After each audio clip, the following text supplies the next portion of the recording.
The 7 Habits of Highly Effective Teams.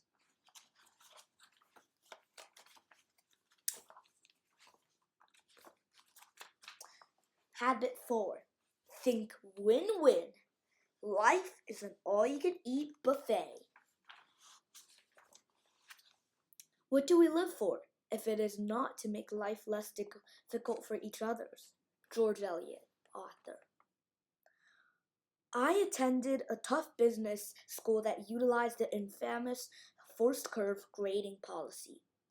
Every class consisted of 90 students in each class. 10% or 9 people would receive what was called a Category 3. A Category 3 was a nice way of saying, you flunked! In other words, no matter how well or how poorly the class performed as a whole, 9 people would flunk the class. And if you flunked too many classes, you were kicked out of school. The pressure was insane. The problem was, everyone in my class was smart. I must have been in an admissions error. So the competition became very intense, which influenced me. Notice I didn't say made me. And my classmates to act in funny ways. Pride gets no pleasure out of having something, only out of having more of it than the next man. C.S. Lewis, author. Instead of aiming for good grades, as I did in college and high school, I found myself aiming not to be one of 9 people that would flunk. Instead of playing to win, I was playing not to lose. It reminds me of the story I once heard about 2 friends being chased by a bear. When one turned to the other and said, I just realized that I don't need to outrun the bear. I just need to outrun you. While sitting in class one day, I couldn't help but look around the room and try to count off the 9 people who were dumber than me. When someone made a stupid comment, I caught myself thinking, phew, he's guaranteed to flunk. Only 8 more to go.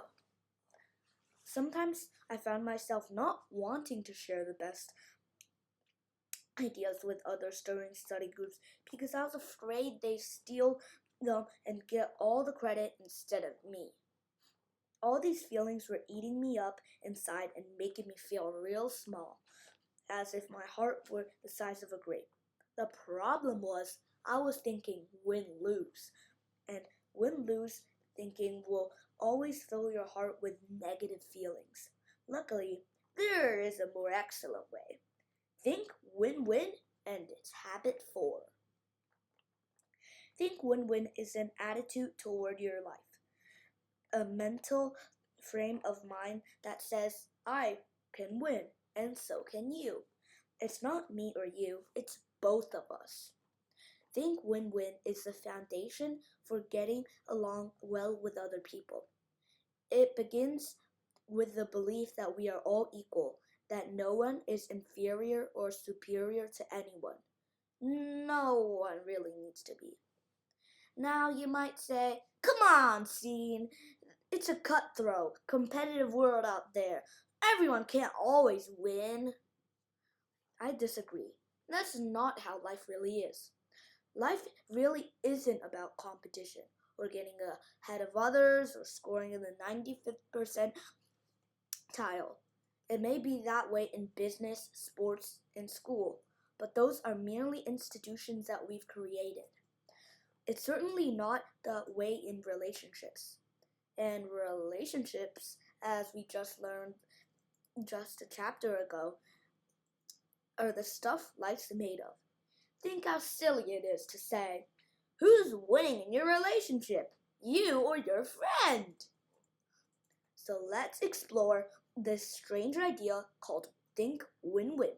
From my experience, the best way to do it is to see what win-win is not. Win-win is not win-lose, lose-win, or lose-lose. Those are all common but poor attitudes toward life. Climb aboard, strap yourself in, and let's take a look at each one. Win-lose, the totem pole. Mom, there's a big game tonight and I need to take the car. I'm sorry, Marina, but I need to get groceries tonight.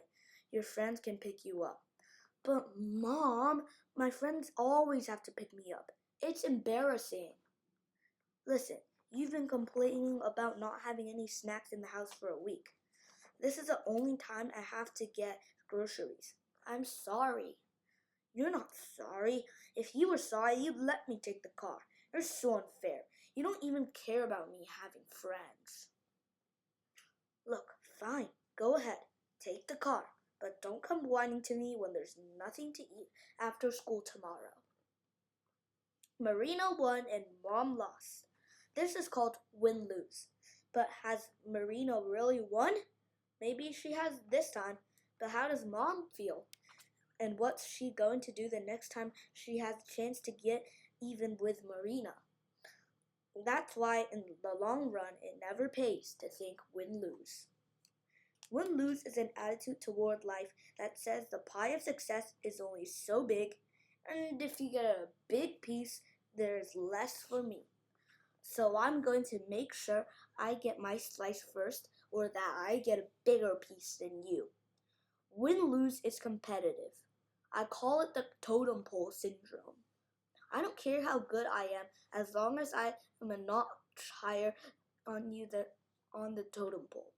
Relationships, friendships, and loyalty are all secondary to winning the game, being the best, and having your way. Win-lose is full of pride. In the words of C.S. Lewis, pride gets no pleasure out of having something, only out of having more of it than the next man. It is the comparison that makes you proud, the pleasure of being above the rest. Don't feel too bad if you think win-lose at times, because we have been conditioned to do so from an early age. I think that this is especially the case for those of us who's been raised in the United States of America, where there are some amazing opportunities, but everyone's clawing to get them. To illustrate my point, let's follow Trey, an ordinary boy as he grows up. Trey's first experience with competition begins in third grade when he runs in the annual field day events and quickly discovers that ribbons are given only to first, second, and third place finishers. Trey doesn't win any races but is excited to at least receive a ribbon for participation, until his best friend tells him that those ribbons don't really count because everyone gets one. When Trey enters middle school, his parents can't afford cool jeans and pricey sneakers, so Trey wears older, less cool stuff. He can't help but notice what his wealthier friends are wearing and feels as if he isn't quite measuring up. In high school, Trace began playing the violin and joins the orchestra. To his dismay, he learns that though only one person can be first fiddle. Trey is disappointed when he's assigned second fiddle, but feels very good at the fact that he's not third. At home, Trey's been his mom's favorite child for several years, but now his younger brother, who's happened to win a lot of trophies at Little League, is taking over mom's golden child. Trey begins studying extra hard at schools, for he figures that if he can get better grades than his brother, he might become mom's chosen one again. After 4 years of high school, Trey is ready for college. So he takes the SAT and scores in the 50th percentile, which means that he is smarter than half his peers, but not as smart as the other half. Unfortunately, his score is not good enough to get to the college he wanted. The college Trey attends uses forced curve grading. In his first chemistry class of 30 students, Trey learns that there are only 5 A grades and 5 B grades available. The rest get C's and D's. Trey works hard to avoids a C and D, and luckily earns the last B grade available. And the story continues. After being raised in this kind of world, is it any wonder then that Trey and the rest of us grow up seeing life as a competition and winning as everything? Is it any wonder that we often find ourselves looking around to see how we stack up on the totem pole? Fortunately, you and I are not victims. We have the strength to be proactive and rise above all this win-lose conditioning. A win-lose attitude wears many faces. The following are some of them. Using other people, emotionally or physically, for your own selfish purposes. Trying to get ahead at the expense of someone else. Gossiping or spreading rumors about someone else. As if putting someone else down builds you up. Always insisting on getting your way without thinking about other people's feelings. Getting jealous when something good happens to someone close to you.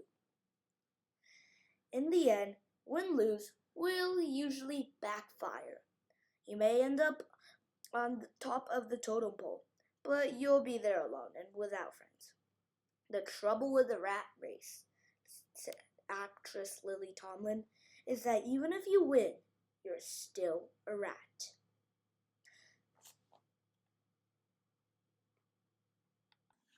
Lose, win, the doormat.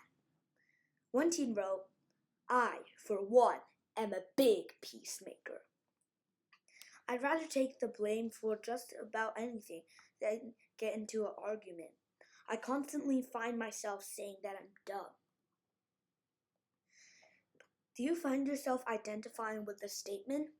If so, you have fallen into the trap of lose-win. Lose-win looks humble on the surface, but is just as dangerous as win-lose.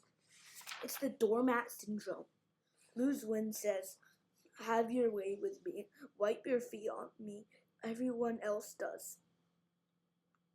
Lose-win is weak. It's easy to get stepped on.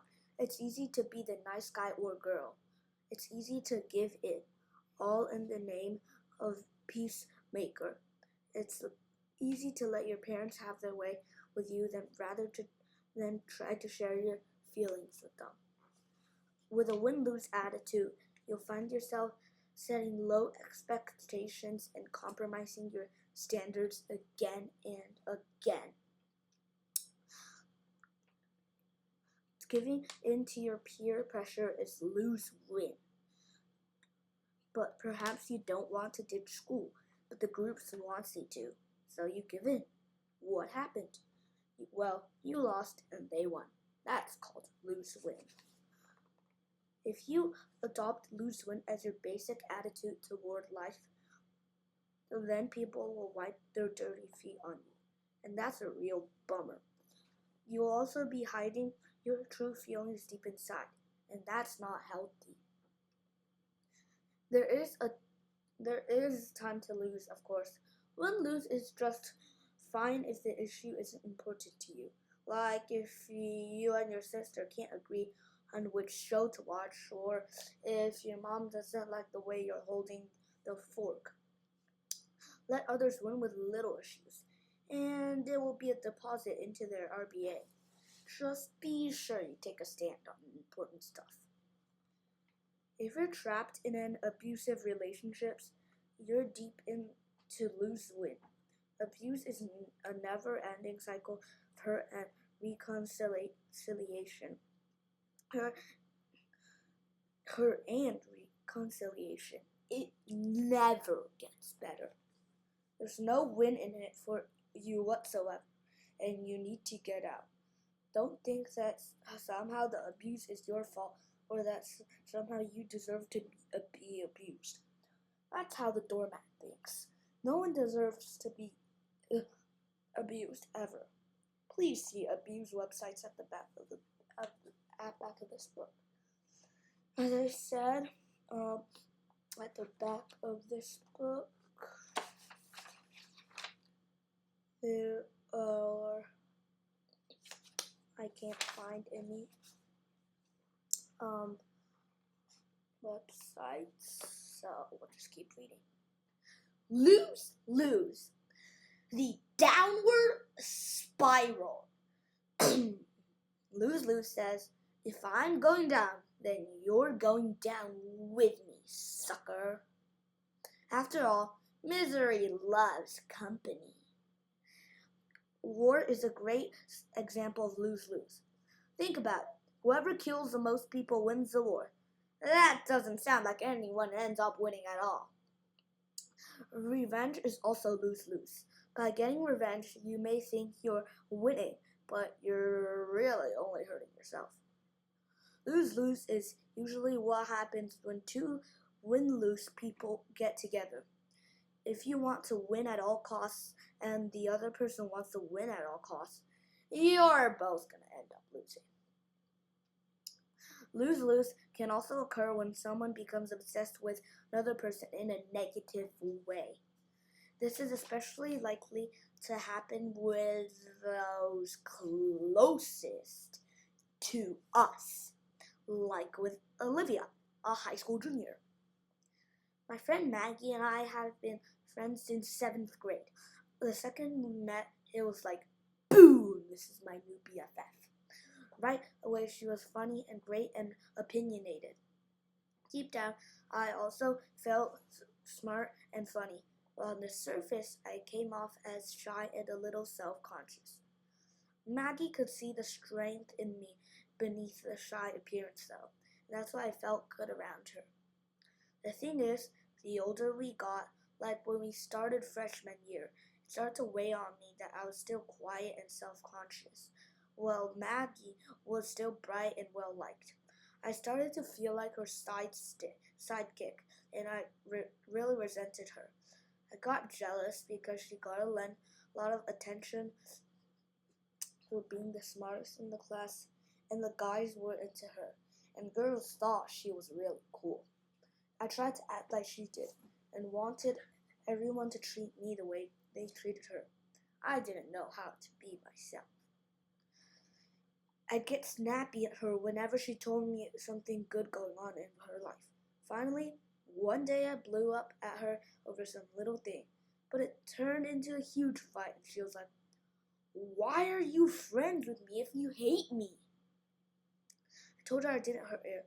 I was just jealous, and I felt like my own charm and my own wit and my own opinions were worthless compared to hers, and I felt bad about myself in comparison. As I heard myself saying all this, I knew how stupid it was and how unfair it was to Maggie. It wasn't her fault. She was just being herself.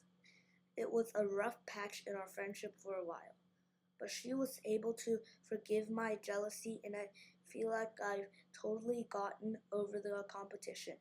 I realized I didn't have to drag her down with me to make myself better. I'm just glad to be around such a cool person. And I didn't have to go along with whatever she did to be liked.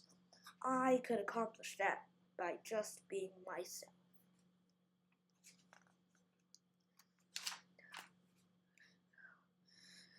Luckily, Olivia and Maggie's friendship turned from a lose-lose to a win-win.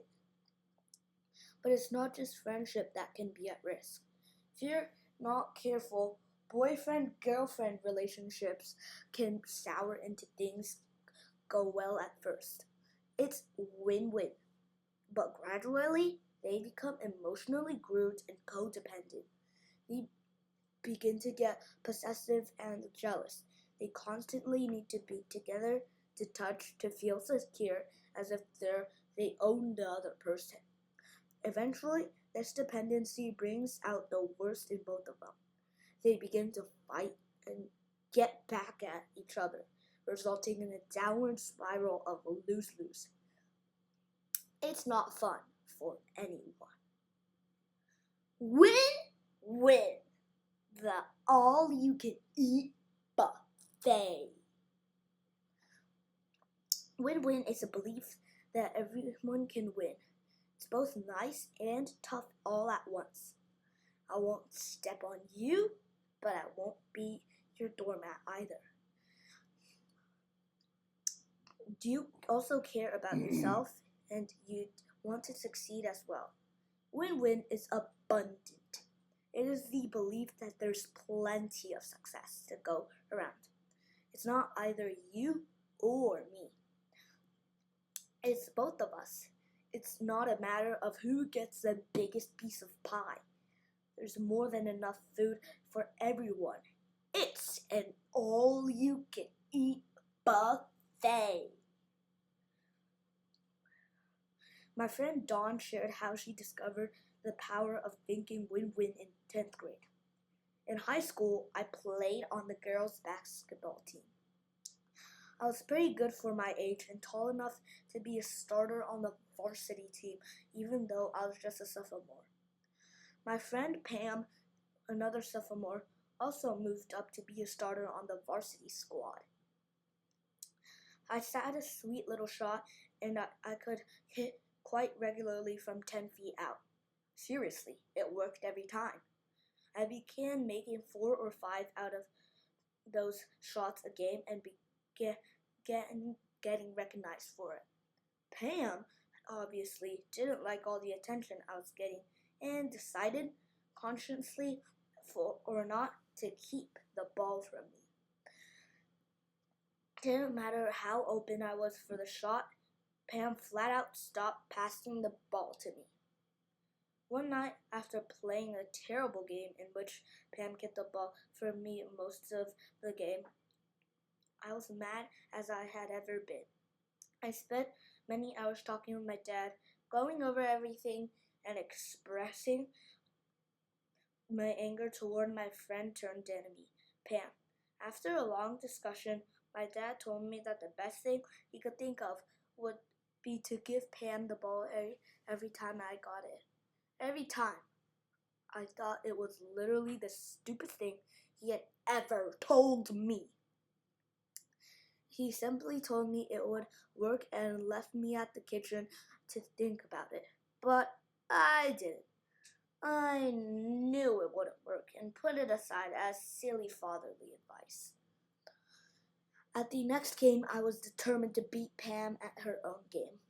I planned and plotted and came out with a mission to ruin Pam's game. On my first possession of the ball, I heard my dad above the crowd. He had a booming voice.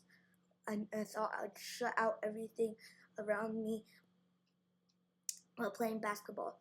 I could always hear Dad's deep voice. At the moment I caught a ball, he yelled out, "Give her the ball!" I hesitated for 1 second, and then I did what I knew was right.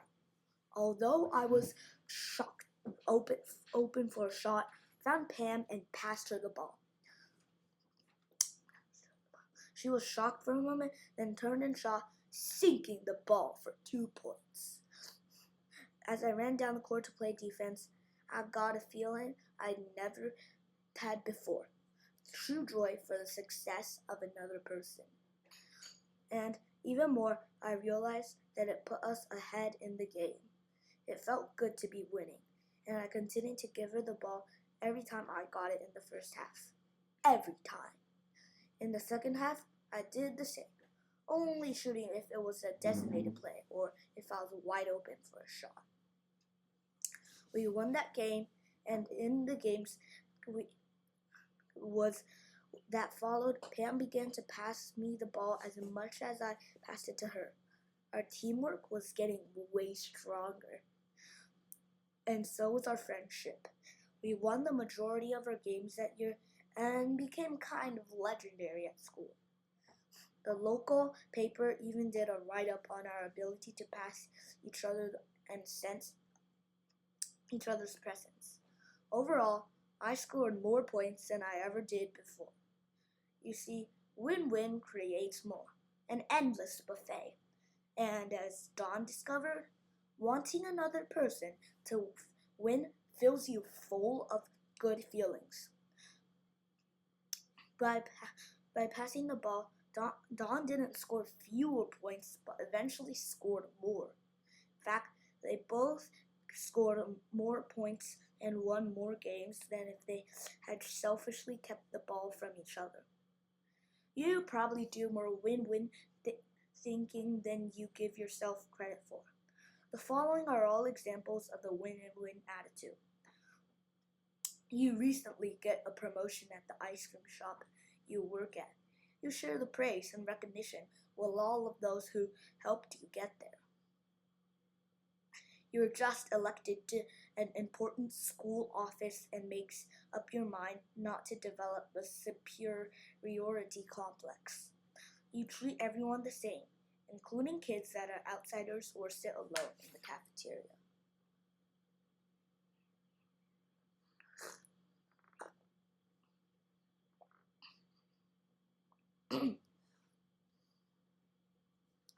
What's unbelievable about me? Wait. Your best friend got accepted at the college you wanted to get into. You didn't make it. Although you feel terrible about your own situation, you are genuinely happy for your friend. You want to get dinner. Your friend wants to see a movie. You jointly decide to download a movie and order in food to eat at home. How to think win-win. So, how do you do it?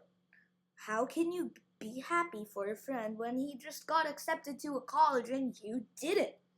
How can you avoid feeling inferior to the girl next door who has those cheekbones? How can you find solutions to problems that both of you can win? Might I suggest 2 clues? Win the private victory first and avoid the tumor twins. You trust me, you'll see.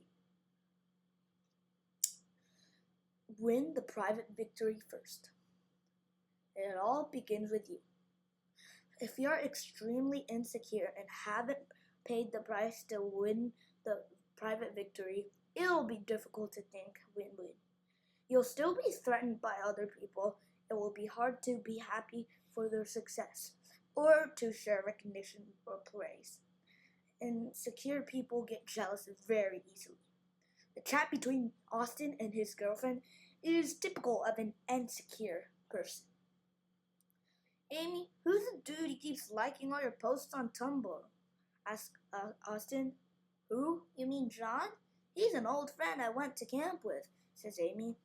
Why do you respond to all his comments? Because he's my best friend. I've known him for a long time. We went to elementary school together. Then why's he all over you like that? Rants Austin. Austin, it's not a big thing. He liked 2 pictures. Well, he should leave you alone. Austin, you already know that you're the one I want to be with. My guy friends are just that, friends. Can you see how impossible it would be for Austin to comfortable in the situation when he's insecure and emotionally dependent upon his girlfriend? Austin needs to start with himself. As he makes deposits in his PBA, it takes responsibilities for his life and gets a plan in place. His confidence and security will increase, and he'll start enjoying other people instead of threatened by them. Personal security is the foundation for thinking win-win. Avoid the tumor twins. There are 2 habits that, like tumors, can slowly eat you away from the inside. They are twins and their names are competing and comparing. It's virtually impossible to think win-win with them around. Competing.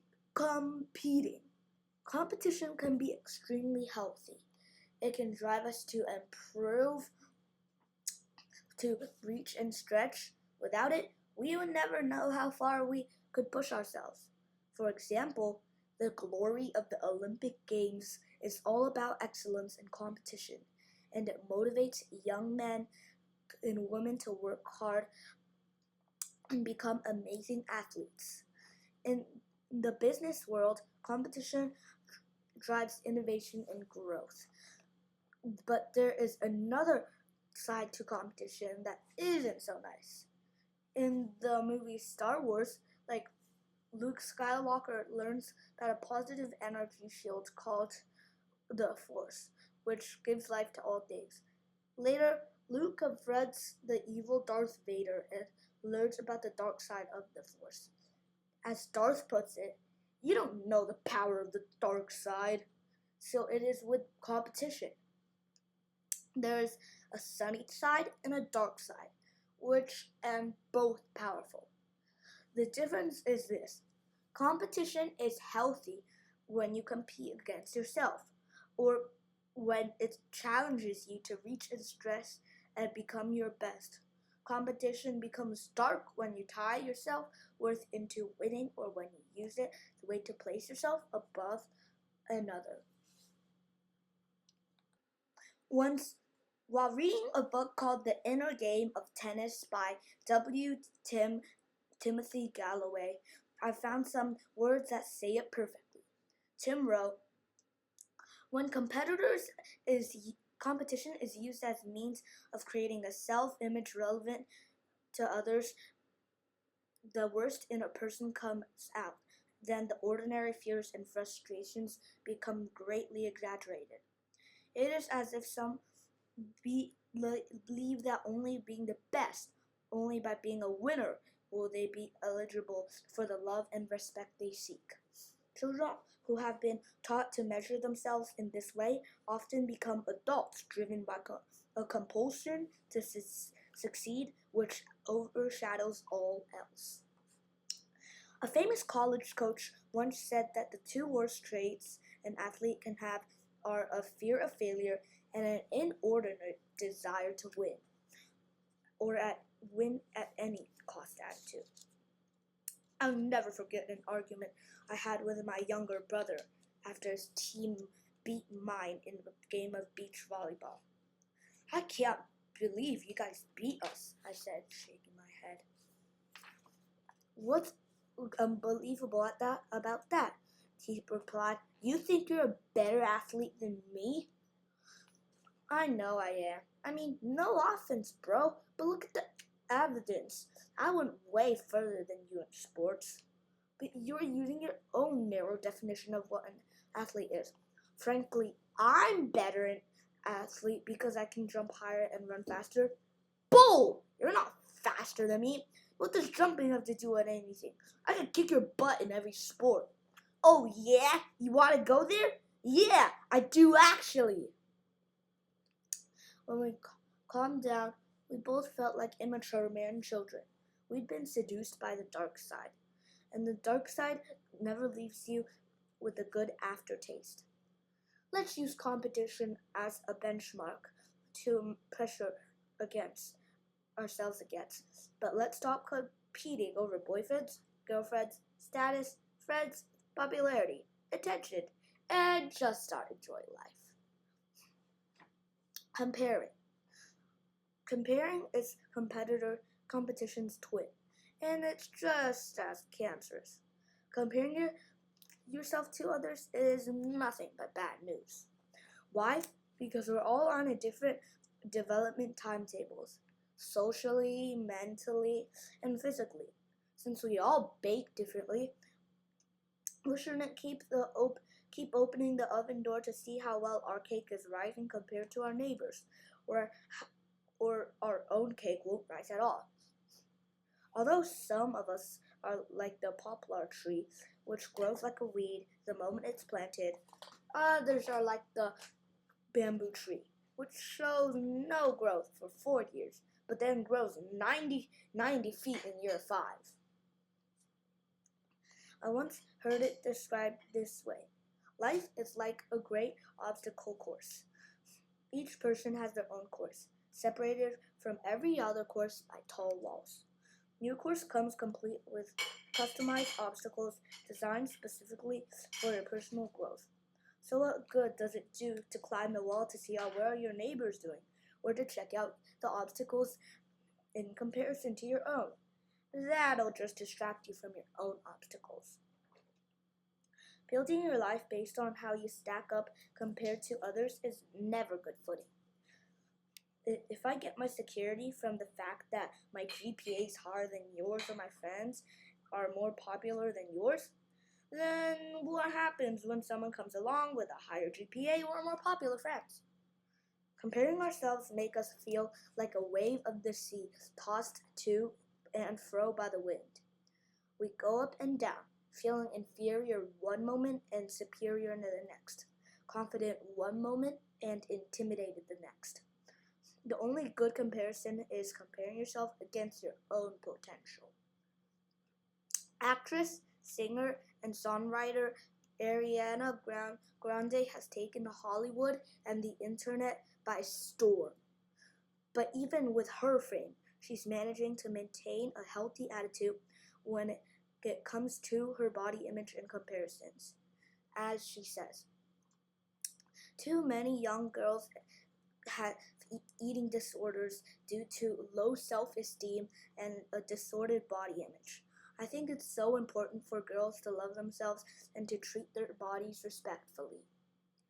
Ariana goes on to say that sometimes people can be extraordinarily judgmental and close-minded to anyone different or special, which is why it's so hard for young people in this day and age to become comfortable enough in their own skin to not listen to the people picking on them. Be happy with being you. Love your flaws. Own your quirks. And know that you are just as perfect as anyone else. Exactly as you are. Maybe this refreshingly healthy attitude is why everyone loves her and her music and why she has so many Twitter followers. Let's hope the sweet actress, singer, dancer can continue to be such an inspiration. I once interviewed a girl named Annie who got caught in the web of comparisons for several years before managing to escape. She has a message for those who are caught.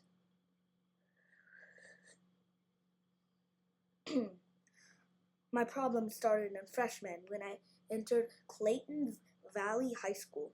Most of the kids there had money. How you looked and dressed was everything. The big question was, who is wearing what today? There were so many unspoken rules about clothes. You could never wear the same thing twice, and you could never wear the same thing as someone else. Brand names and expensive jeans were everything. You had to have every color, every style. I had a boyfriend who was a junior and whom my parents didn't like. Our relationship was good at first, but after a while, he started to make me feel self-conscious. He said stuff like, "Why can't you look like her? How come you're so fat? If you just changed a little bit, you'd be just right." I began to believe my boyfriend. I look at other girls and analyze all the reasons I wasn't as good as them. Even though I had a closet full of clothes, I remember having anxiety attacks because I couldn't decide what to wear. I even began shoplifting because I wanted to have the latest and best clothes.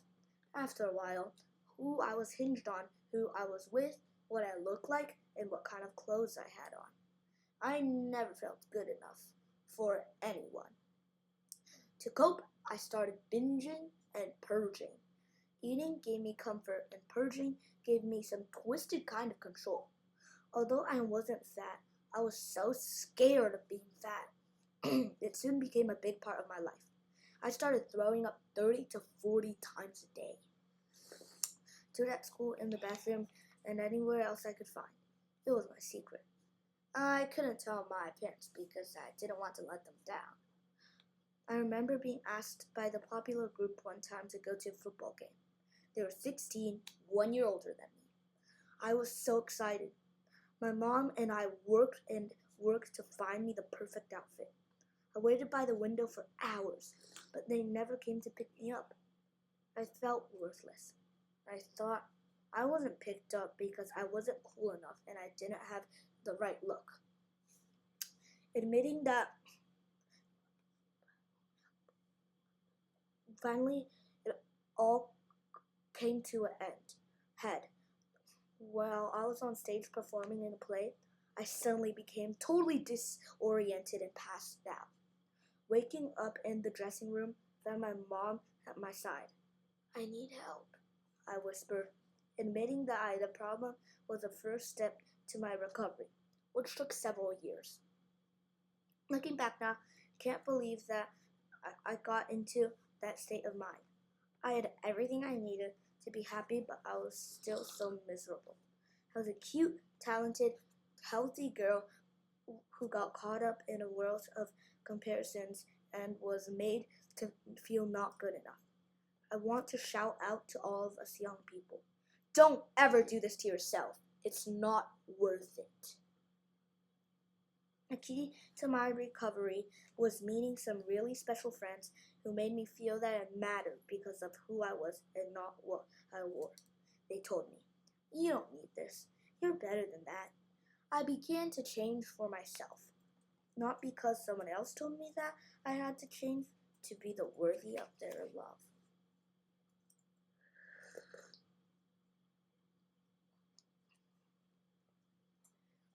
The pearl of wisdom from the story is break the habit. Stop doing it. Comparing yourself can become an addiction as strong as drugs or alcohol. You don't have to look like a dress like a model to be good enough. You know what really matters. Don't get caught up in the game and worry so much about being popular during your teen years because most of your life comes after. Please see Eating Disorder website in the back of the book. See, there's no eating disorder. I wonder if it's here. This the bibliography.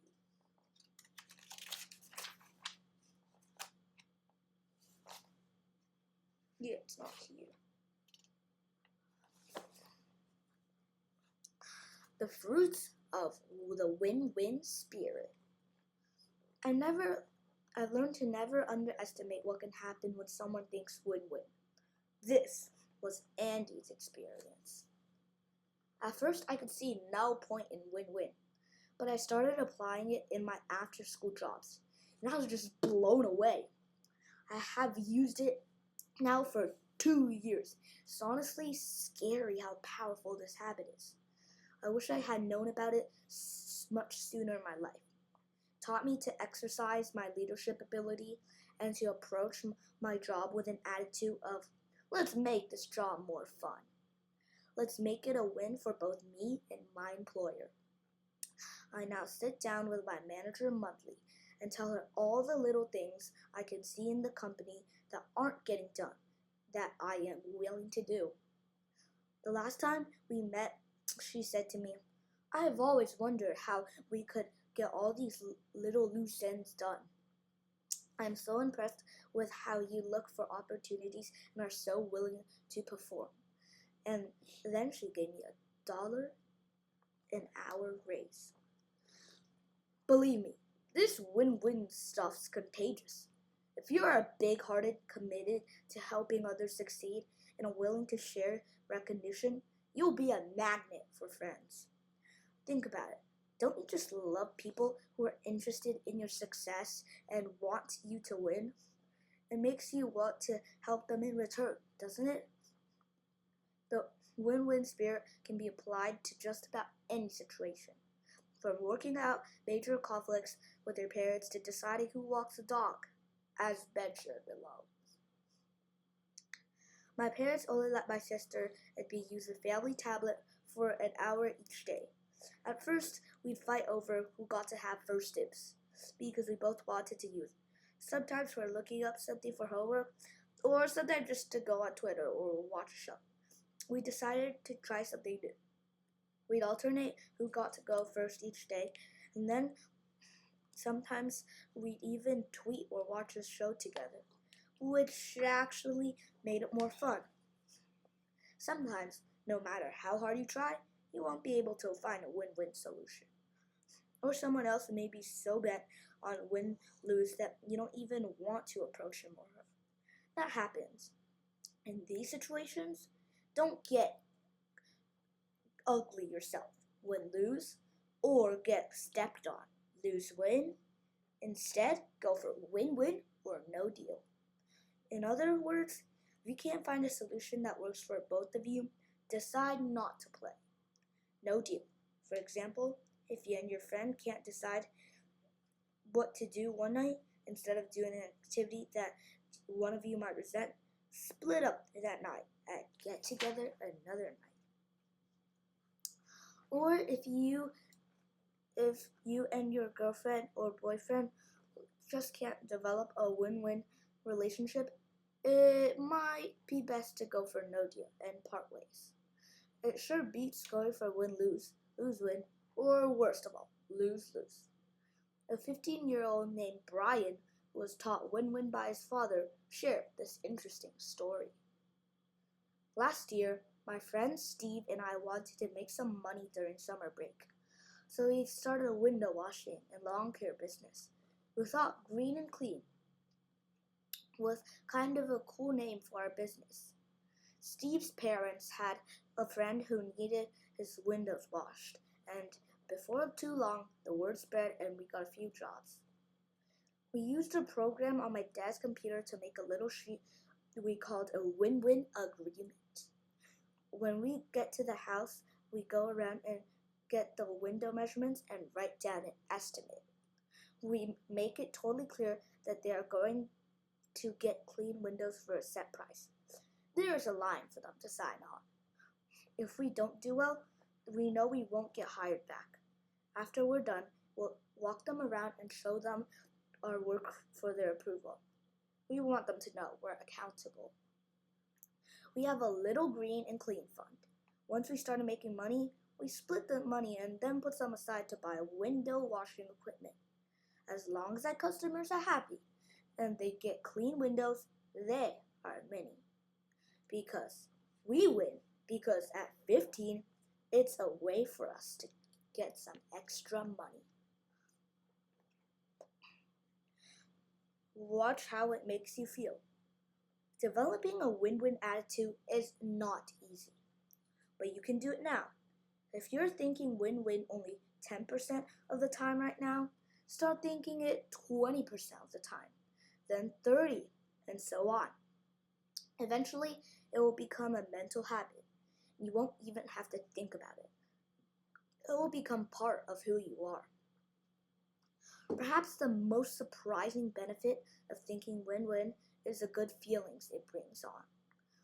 One of my favorite stories that illustrates the power of thinking win-win is a true story of Jacques Lasserand as told in his autobiography, And There Was Light. The editors of Parabola magazine, who wrote the book's foreword, summarized Lasserand's story this way. Born in Paris in 1924, Jacques was 15 at the time of the German occupation, and at 16 he had formed and was heading an underground resistance movement, which from a beginning of 52 boys, with a year had grown to 600. This would seem remarkable enough, but add it to the fact that from the age of 8, Jacques had been totally blind. Although totally blind, Jacques could see in different ways, as he put it. I saw light and went on seeing it, though I was blind. I could feel light rising, spreading, and resting on object I was blind at giving them form, then leaving them. I lived in a stream of light. He called the stream of light that he lived in my secret. Yet there were times when Jacques' light would leave him and he became cloudy. It was whenever he thought win-lose. As he put it, when I was playing with my small companions, if I suddenly grew anxious to win, to be the first at all costs, then all at once I could see nothing. Literally, I went into the fog or smoke. I could no longer afford to be jealous and unfriendly, because as soon as I was, a bandage came down over my eyes, and I was bound hand and foot and cast aside. At all once a black hole opened, and I was helpless inside it. But when I was happy and serene, a approached people with confidence and thought well of them. I was rewarded with light.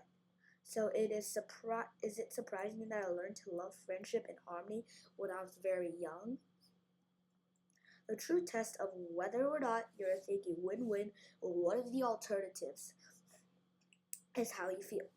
Win-lose and lose-win thinking will cloud your judgment and fill you with negative feelings. You simply cannot afford to do it. On the other hand, just as Jack has discovered, thinking win-win will fill your heart with happy and serene thoughts. It will give you confidence, even fill you with light. Coming attractions. In the upcoming chapter, I'll share the secrets to getting under your parents' skin in a positive way. So don't stop now. Baby steps. Pinpoint the area of your life where you struggle with comparisons.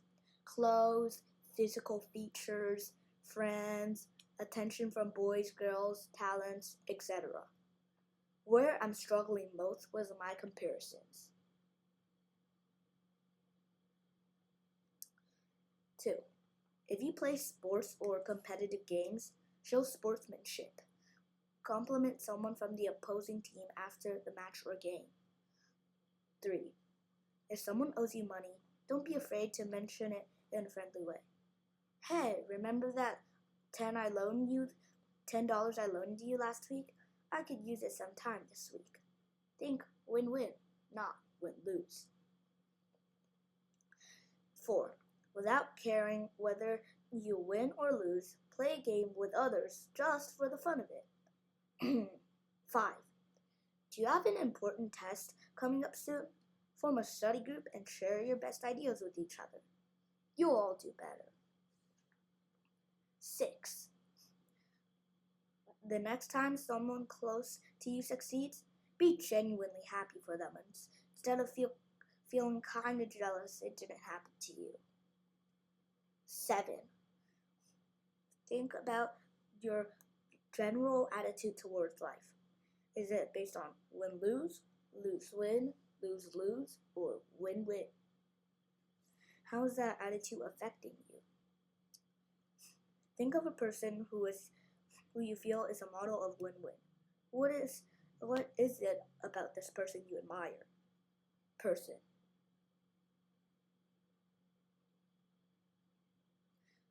What I admire about them.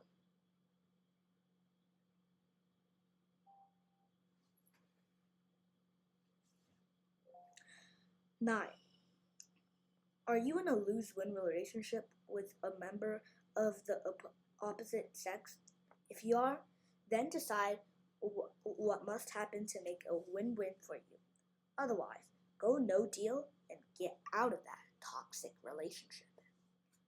Okay, that's it for Habit 4. Next time, we're gonna read Habit 5. Seek first to understand, then to be understood. You have 2 ears and 1 mouth. Hello! See you next time. Don't forget to like and subscribe and hit the bell button.